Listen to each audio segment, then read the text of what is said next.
वक्फ पर असदुद्दीन ओवैसी एक बार फिर से भड़का रहे हैं। सरकार वक्फ संशोधन बिल सदन में पेश करने वाली है और यह तय माना जा रहा है कि बिल पास होकर रहेगा। और इसी डर की वजह से कुछ दिन पहले दिल्ली में, आपको याद है ना, प्रदर्शन हुआ था, लेकिन वो प्रदर्शन फ्लॉप साबित हुआ है और अब डर के मारे ओवैसी भाईजान सीधे सीधे मुसलमान भाइयों को भड़काने पर उतारू हो गए।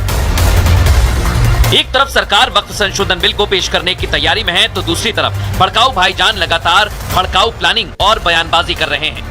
वक्फ संशोधन बिल के खिलाफ कुछ दिन पहले all India Muslim personal law board के नेतृत्व में देश भर से मुस्लिम संगठन जुटे थे, जिसमें से आधे लोगों को शायद पता ही नहीं था कि ये प्रदर्शन क्यों हो रहा है। इसमें AIMIM अध्यक्ष असदुद्दीन ओवैसी भी मौजूद थे, लेकिन शायद वो भाप गए थे कि ये प्रदर्शन फ्लॉप हुआ। इसलिए अब भाईजान ने खुले मंच से मुसलमानों को भड़काने का बयान दिया है। इस कानून के खिलाफ हमको सदा एहतजाज बुलंद करना पड़ेगा। सुनने में आ रहा है कि ईद के बाद पार्लियामेंट में इस बिल को लाया जाएगा। ये जालिम हुकूमत इन वक्फ की जायदादों को बर्बाद करना चाहती है। ओवैसी बिल के जरिए वक्फ की संपत्तियों पर कब्जा करने का आरोप लगा रहे हैं और इसलिए वो मजहबी दुहाई दे रहे हैं। हम अल्लाह से दुआ करते हैं कि अल्लाह, जो जायदाद का मालिक तू है, हम अल्लाह से भीख मांगते हैं कि परवरदिगार इस कानून को बनने से रुकवा दे। असदुद्दीन ओवैसी ने मुसलमानों से एकजुट होने की अपील की, तो बीजेपी और जेडीयू ने ओवैसी को आड़े हाथों लिया और कहा कि बिल पास होने से पहले ही जिस तरह की धारणा बनाई जा रही है वो गलत है, जबकि सरकार पहले ही साफ कर चुकी है कि बिल पास होने के बाद सिर्फ वक्फ बोर्ड की शक्तियों पर लगाम लगाई जाएगी। लेकिन जिस तरह का भ्रम फैलाया जा रहा है वो सही नहीं है। जब वक्फ बिल आएंगे लोकसभा में और फिर हम राज्यसभा में ले जाएंगे तो हम डिटेल से एक्सप्लेन करेंगे, कोई उसको मिसलीड ना करें। जितना मुस्लिम ऑर्गेनाइजेशंस हैं सबसे हमने मिले हैं। अभी वक्फ बिल का पास होना संसद से बाकी है, उससे पहले ही कोई धारणा बना लेना और उसके आधार पर उत्तेजनात्मक वक्तव्य देना ठीक नहीं है। मैं चाहता हूं कि वो अपने निर्णयों पर पुनर्विचार करें। वक्फ बोर्ड ने जिस तरह खुद को मिली शक्तियों का दुरुपयोग किया वो किसी से छिपा नहीं है। ऐसे में सरकार का इरादा बिल्कुल साफ है कि बोर्ड की संपत्तियों को छेड़ेंगे नहीं, लेकिन बोर्ड की दादागिरी को चलने नहीं दिया जाएगा। आपको लेकर चलते हैं उत्तर प्रदेश के मेरठ, जहां सौरभ मर्डर केस में हर दिन नए वीडियो सामने आ रहे हैं, नए खुलासे हो रहे हैं। बात तंत्र मंत्र की हो रही थी, लेकिन पुलिस और परिवार वाले इससे इनकार कर रहे हैं। लेकिन इस बीच मुस्कान और साहिल ने एक डिमांड कर दी है जो जेल में तो संभव नहीं। सुनिए। खुद के साथ 3 और परिवारों को बर्बाद करने वाली मुस्कान को प्रेमी से जुदाई बर्दाश्त नहीं हो रही। अलग अलग बैरक में बंद मुस्कान और साहिल एक साथ रहने की मांग कर रहे हैं और कह रहे हैं कि ये जुदाई बर्दाश्त नहीं। शुरुआत में जब आए थे तो उन्होंने कहा था कि हमको जो है साथ में या पास पास रख दिया जाए, तो समझा दिया गया था कि महिला बैरक का सामान्य बैरकों से कोई संबंध नहीं है। पुरुष बैरकें और महिला बैरक बिल्कुल अलग है, ये संभव नहीं है। प्रेमी साहिल के साथ मिलकर अपने पति सौरभ का जघन्य मर्डर करने वाली मुस्कान को लेकर दावा किया जा रहा है कि वो सौरभ से तलाक लेना चाहती थी और तो और अपनी मासूम बेटी से भी वो प्यार नहीं करती थी। ये खुलासा सौरभ के दोस्त अक्षय ने किया। मोहल्ले में ऐसी इमेज बनानी चाहिए कि सौरभ के घर वाले और सौरभ उसको जो है प्रताड़ित करते हैं।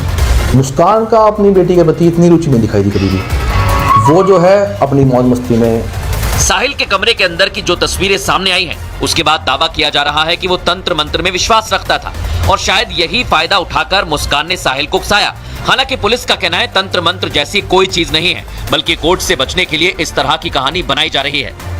अभी तक फिलहाल कोई ऐसा तंत्र मंत्र की बात नहीं आई। हाँ, मुस्कान द्वारा भी बताया गया और साहिल द्वारा भी बताया गया कि वो सुपरस्टिशियस थे, भूत प्रेत और उसमें भरोसा करते थे। कहीं ना कहीं इसका मुस्कान ने भी फायदा उठाया था और फेक आईडी बना के इनको गुमराह करने के लिए। सौरभ ने मुस्कान के साथ साथ जन्मों तक रहने की कसम खाई थी, लेकिन जब से दोनों की शादी हुई थी उसके बाद से ही दोनों में खटपट शुरू हो गई थी। सौरभ की मां का कहना है कि हत्या के बाद वो सौरभ बनकर सौरभ के मोबाइल से ही बात कर रही थी। वो उसी के फोन से, वो उसका फोन ही बाहर लेके गई थी, साथ में उसी से कर रही थी, सब चीज बात करती, पेमेंट भी उसी से कर रही थी, सब चीज उसी से कर रही थी। वो उसका फोन ले जाकर उसको पूरी तरह से एक्सेस कर रही थी, लोगों को ये गुमराह कर रही थी कि ये जो है यहाँ पर ऐसा घूम रहा है हमारे साथ में, और सब लोगों को, पूरे जो भी उसके दोस्त यार जितने भी उसके साथ कनेक्टेड हैं सोशल मीडिया पे, सबको ये आभास रहे कि सौरभ तो वहाँ घूमने गया है। सौरभ की हत्या करने के बाद साहिल और मुस्कान 5 मार्च से 16 मार्च तक शिमला मनाली घूमते रहे। वो जिस होटल में रुके थे वहां से उन्होंने पेट्रोल भी भरवाया और उस स्पॉट पर रिपब्लिक भारत की टीम पहुंची और सच का पता लगाने की कोशिश की गई। इस बीच सौरभ के कमरे में, सौरभ का जहां पर मर्डर हुआ था, उस कमरे की तस्वीरें भी सामने आ गई। यही वो कमरा है जो मुस्कान और साहिल ने सौरभ का मर्डर करने के बाद शिमला में लिया था। 4 मार्च को पहले सौरभ का बेरहमी से कत्ल किया और उसके बाद उसकी हत्या का जश्न मनाने के लिए शिमला पहुंचे, जहां होटल में बाकायदा एड्रेस बुक में दोनों का नाम एंट्री एग्जिट डेट के साथ लिखा है। आर भारत की टीम ने उस होटल में जाकर सच जानने की कोशिश की। 5 तारीख को इसी निजी होटल में 407 नंबर कमरे में वो 2 रातें बिताते हैं, यानी करीबन 2.5 दिन है वो इसी कमरे में बिताते हैं। लेकिन जिस तरह से हमारी होटल में काम करने वाले लोगों से बात हुई या फिर मैनेजर से बात हुई, सीधे तौर पर उनका कहना है कि चेहरे पर किसी भी तरह की कोई शिकन उनके नहीं थी। होटल के कर्मचारियों का कहना है कि दोनों के चेहरे पर कोई शिकन नहीं थी, दोनों एक आम टूरिस्ट की तरह व्यवहार कर रहे थे। वहीं आर भारत की टीम उस पेट्रोल पंप पर भी पहुंची जहां उन्होंने कैब में पेट्रोल डलवाया। 7 मार्च को वो इसी पेट्रोल पंप पर पेट्रोल भरने के बाद आगे मनाली और कसौल की तरफ बढ़ते हैं। सुबह 11:30 बजे के करीब है उन्होंने अपनी टैक्सी में पेट्रोल भराया था। जो ये सड़क आप देख रहे हैं, ये सड़क यहाँ से मनाली और कसौल की तरफ जाती है और उन्होंने यहाँ से आगे जो रुख है वो मनाली और कसौल का किया था। आर भारत की टीम के पास उस कमरे का वीडियो भी आया जहां साहिल और मुस्कान सौरभ के टुकड़े टुकड़े कर ड्रम में सीमेंट डालकर जमा देते हैं। कमरे के अंदर सारा सामान अस्त व्यस्त नजर आता है।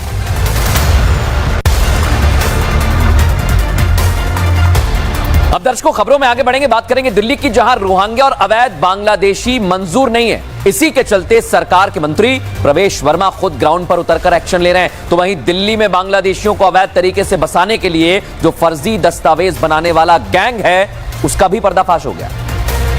रोहिंग्या और अवैध बांग्लादेशियों का मुद्दा दिल्ली चुनाव में सबसे अहम था। चुनाव कहीं ना कहीं इसी मुद्दे पर लड़ा गया था।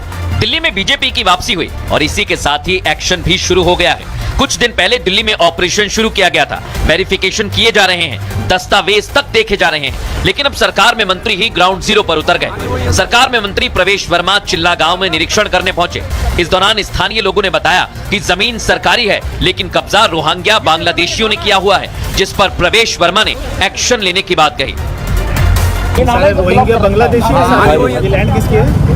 अरे एडीएम साहब इधर आओ, ये लैंड यहाँ पे लेटर लिखो, सारे बांग्लादेशी रोहिंग्या बस गए हैं सर, ये डीडीए यहाँ पे डेमोलिशन करो।